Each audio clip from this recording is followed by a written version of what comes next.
বদলা নেব, আমি বদলা নেব, কাজাহারের নাম নিশান থাকবে না।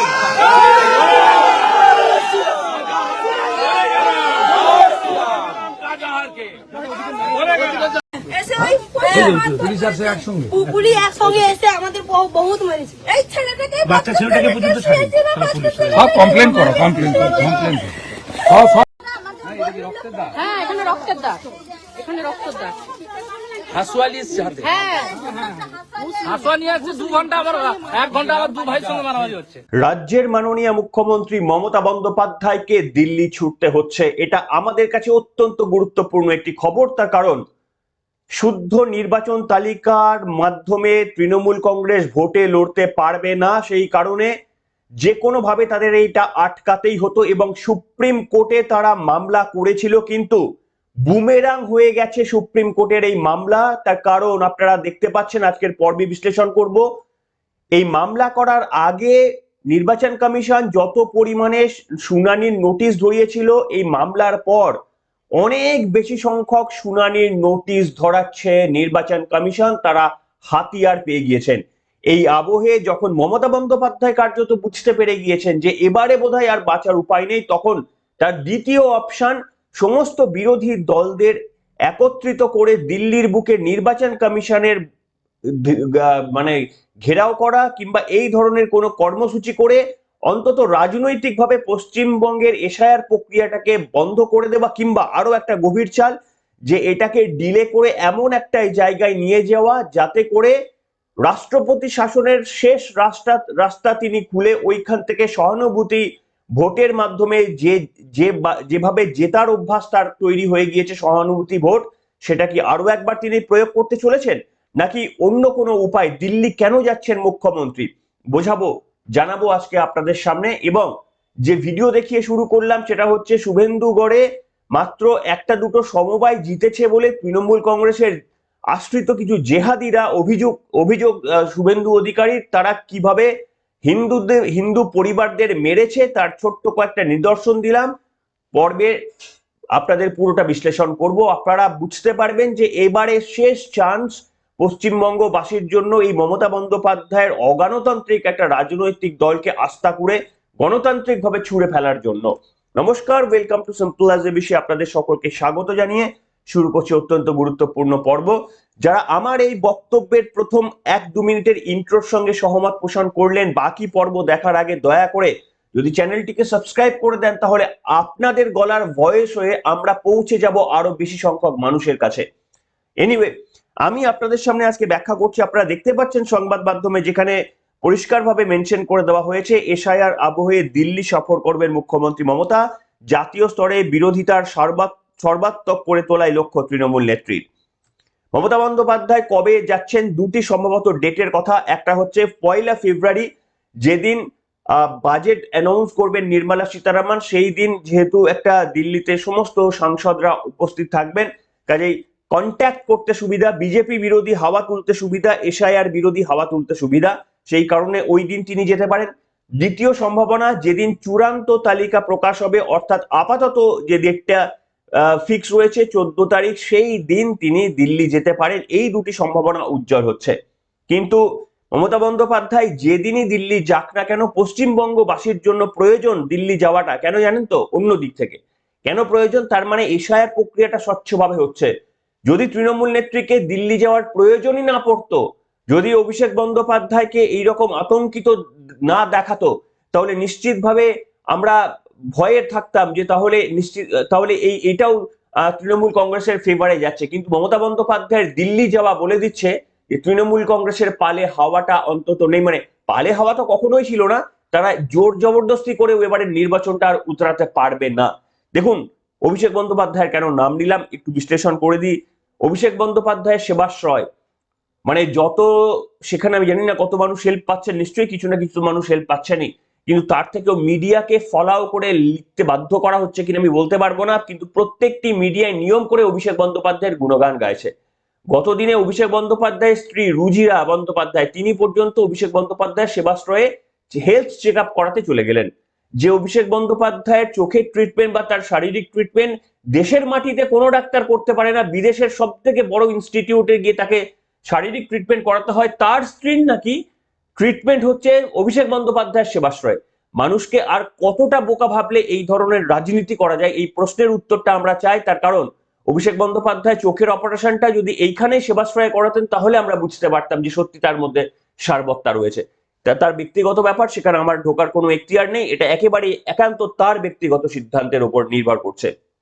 কিন্তু এই জায়গায় দাঁড়িয়ে যে তথ্যটা আমি আপনাদের সামনে দেব, যার জন্য আমি আজকে এসেছি, আপনারা দেখতে পাচ্ছেন যে সুপ্রিম কোর্টে গিয়ে কি আরো ঘেটে গেল, 1.5 কোটির কাছে শুনানির নোটিশ যাচ্ছে।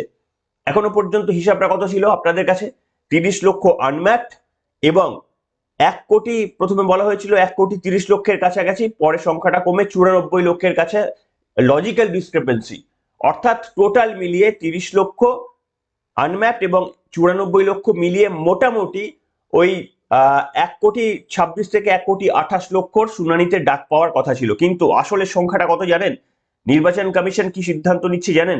নির্বাচন কমিশন মোট 1 কোটি 47 লক্ষ 88,053 জনের ভোটারের কাছে নোটিশ জেনারেট করেছে।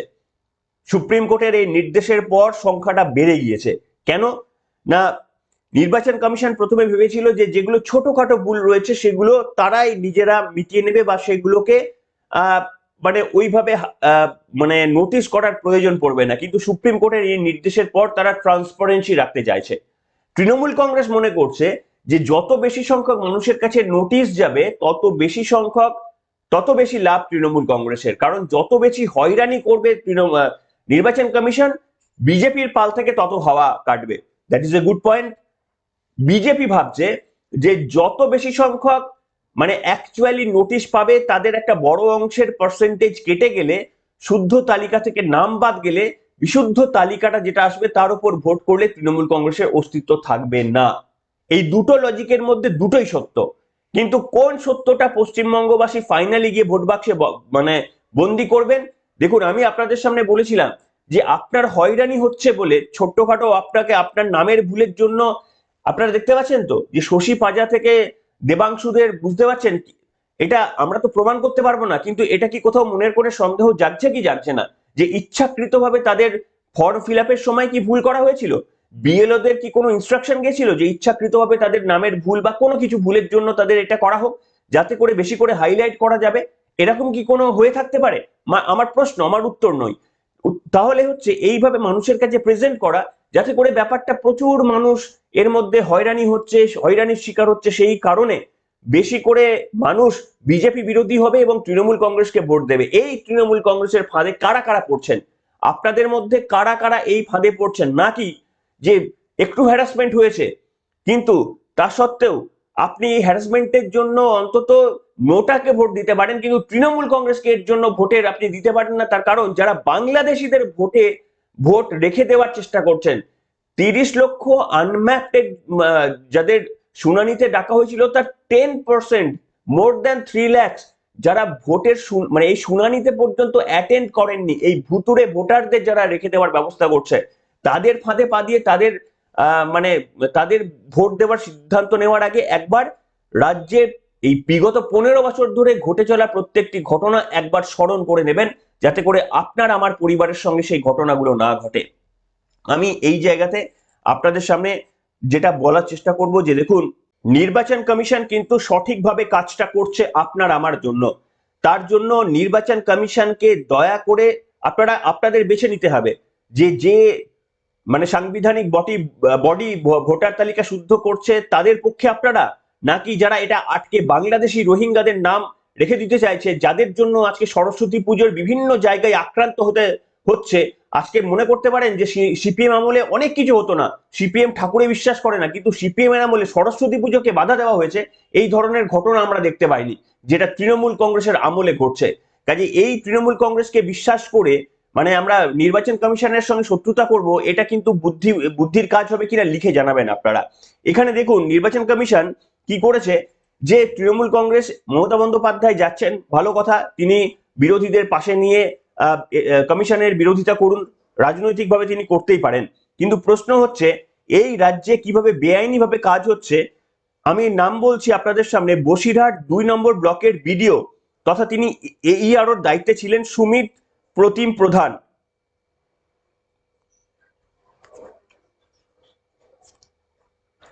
সেই সুমিত প্রতিম প্রধানকে সাসপেন্ড করলো নির্বাচন কমিশন। কেন জানেন? এই সুমিত প্রতিম প্রধান বিডিও, এখনকার মানে বিডিওদেরও প্রচুর প্রশ্ন রয়েছে যে তারাও নাকি সাদা খাতায় দিয়ে বিডিও হয়েছেন বলে বিরোধী দলনেতা অভিযোগ করেন।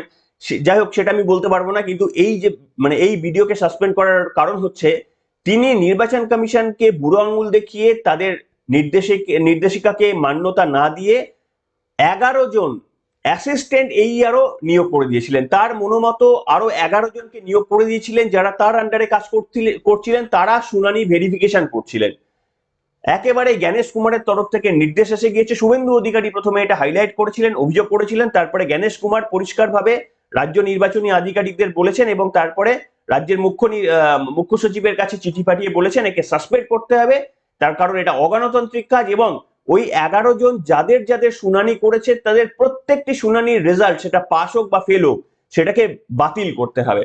অর্থাৎ আমি এটাই বলার চেষ্টা করছি যে নির্বাচন কমিশন একেবারে প্রত্যেকটি ধরে ধরে টেস্ট করছে এবং এইটা করার জন্য একটি হয়রানি হতে হচ্ছে। তার কারণ এই যে ডেটা এন্ট্রি অপারেটর থেকে শুরু করে ইআরও, এইআরও, ডিইও, এরা অনেকটা কেউ কেউ চাপে, কেউ কেউ কোনো কিছুর কাছে আত্মসমর্পণ করে কার্যত ইচ্ছাকৃতভাবে ভুল কাজ করছে। সেই কারণেই কিন্তু আমাদের এই হয়রানিটা, অস্বস্তিটা একটু বেশি জায়গায় বেড়ে যাচ্ছে। এইখানে আমি আপনাদের শুভেন্দু অধিকারীর এই প্রসঙ্গে একটি বক্তব্য বলেছেন যে তার নির্দেশেই কিন্তু এটা হয়েছিল বলে তিনি বলেছেন। কি বলেছেন শোনাবো। ভাববেন না যে এদের বিরুদ্ধে ব্যবস্থা হয় না। আমি অভিযোগ করেছিলাম 13 জন কন্ট্রাকচুয়াল লোককে হিয়ারিং অফিসার করেছিল বসিরহাটের জয়েন্ট ভিডিও, এইআরও সাসপেন্ড হয়েছে গতকাল।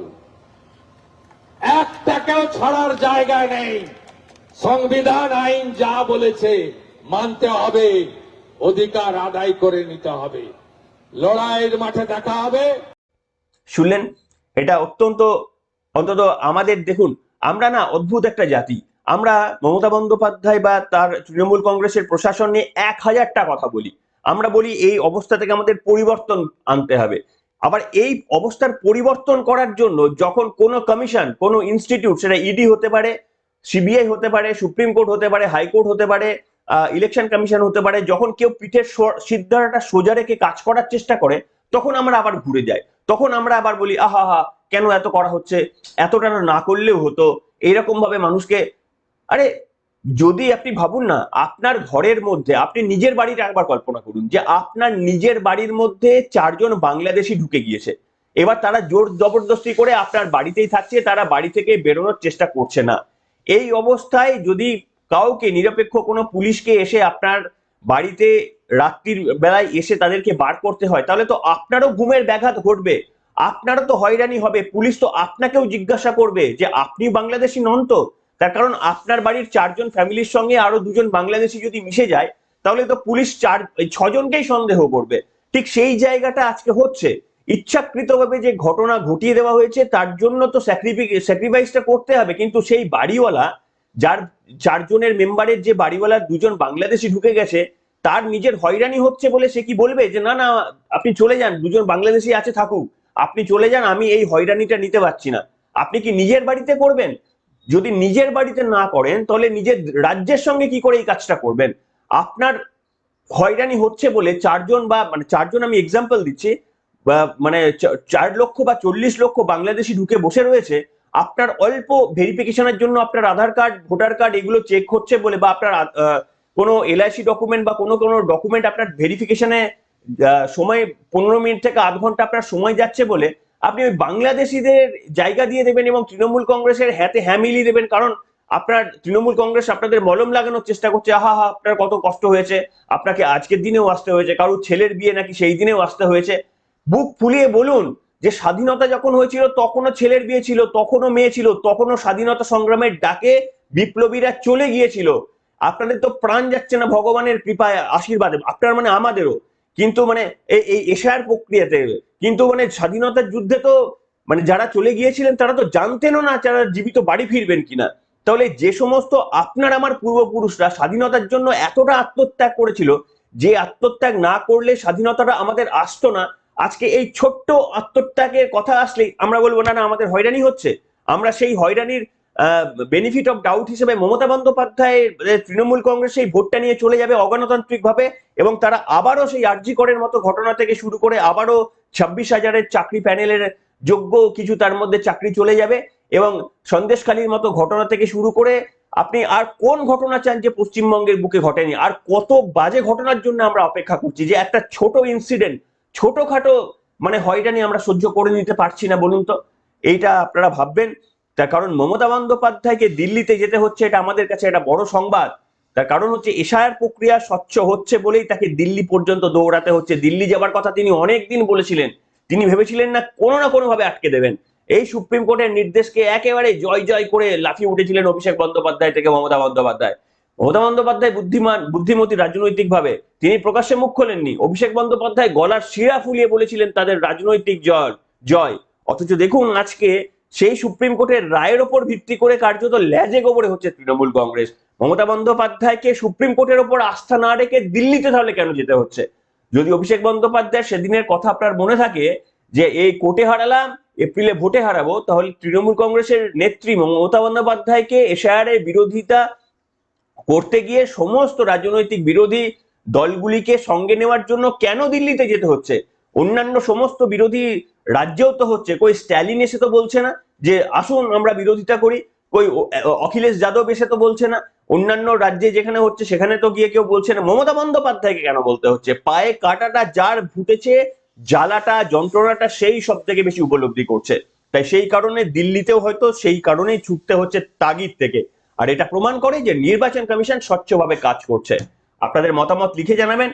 অনেক ভিডিও দেখানোর ছিল শুভেন্দু অধিকারীর নন্দীগ্রামে যেভাবে হিন্দুদের ওপর আক্রমণ হয়েছে, সেই চিত্রগুলো যদি একবার শুভেন্দু অধিকারীর পেজ থেকে দেখে নেন তাহলে নিশ্চিতভাবে বুঝতে পারবেন এশায়ারের প্রয়োজনীয়তা ঠিক কোথায়। আপনাদের সকলকে ধন্যবাদ জানিয়ে আরো একবার এখানে শেষ করলাম।